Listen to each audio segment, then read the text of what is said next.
Did you know that there are 50,000 new cases of HIV every year? That's 4,166 new cases a month and 136 new cases a day. At this rate, that's an estimated of 250,000 new cases of HIV in a 5-year time frame. This is an uprising problem in America, not only in adults but children as well. I personally have no idea about this devastating disease, but I feel like I have researched this topic enough to have an understanding of how it affects the victims, and that is the information I plan on sharing with you today. During my speech, I will focus on 3 main topics. That will be the stages and the symptoms of HIV, how victims cope with living with HIV, and the U.S. diagnosis of HIV by gender, age, and race. Now that you have a little bit of understanding of what I'm going to be talking about today, let's get started and see how you can kind of put a pinpoint to the symptoms of having HIV. During the first 2 to 4 weeks of being exposed to this disease, victims have described themselves as having some kind of flu symptoms and describe it as having the worst flu ever. Actually, during the early stage, which is the first stage of having HIV, the symptoms are pretty much similar to having a common cold. You have the fever, the headaches, the sore throat, and the fatigue. In the second stage, which is the clinical latency stage, people that are infected, they really at this time have no idea, because as far as symptom wise, they experience little to no symptoms at all. Now, if you are taking medication, this next stage probably won't hit you as quicker as someone that's not taking medication, and that's the progression to AIDS stage. You have the rapid weight loss, diarrhea that lasts more than a week. You have the memory loss, the depression, and of course you have the pneumonia.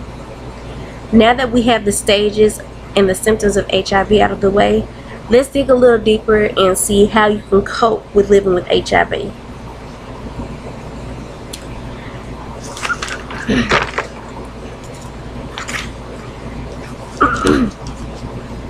If you are diagnosed with HIV, your physical health is not the only problem anymore. It is completely normal to have an emotional reaction when you have found out that you have been exposed to HIV. Here are a few ways that you could cope with living with this disease. Talk to a doctor. Talk to your doctor about how you feel about this. Talk to a family. Talk to a trusted friend. Talk to someone who will support you and that you really, really trust. Because right now you really need a strong shoulder to lean on. Join a support group. Those that have the same disease as you, they know what you're going through, so they'll have a little bit more understanding as to how you feel, because who knows, they probably feel the same way. Find some kind of activities that help relieve stress.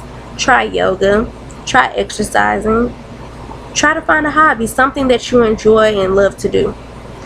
And last but not least, try to eat healthy. The more healthier, the more better the chance you have of living a better life. Now that you have some kind of idea of how to cope with living with HIV, I want you to remember that you are not alone. There are many support systems that are in place to help you. As you have found out that finding out you have HIV can take an emotional toll on you.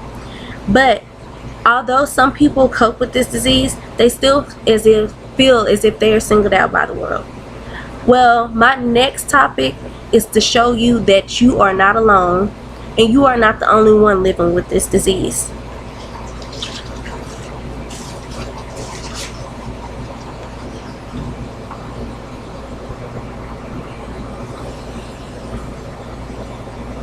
I don't know if you can see that. There we go. The infection rates of black men and women have risen up to 8 times that of whites based on the population size.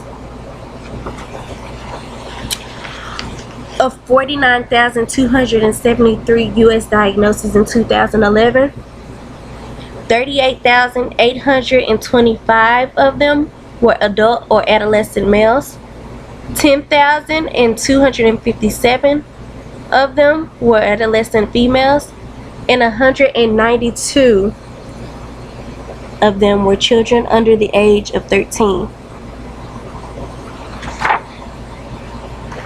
Of course, we had this disease sorted about by age groups as well.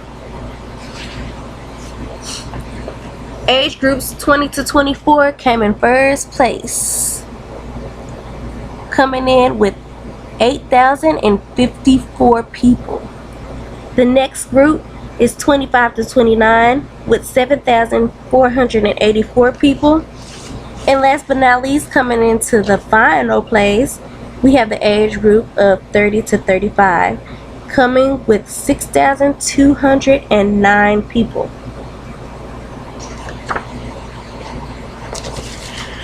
HIV is still a problem in America and all over the world. Although a lot of progress has been made into preventing HIV and treating HIV, there is still so much to do. So until a change has come, or until a cure has been made, make sure you go get tested. Know your status. It's important, and it just might save your life and someone else's life as well.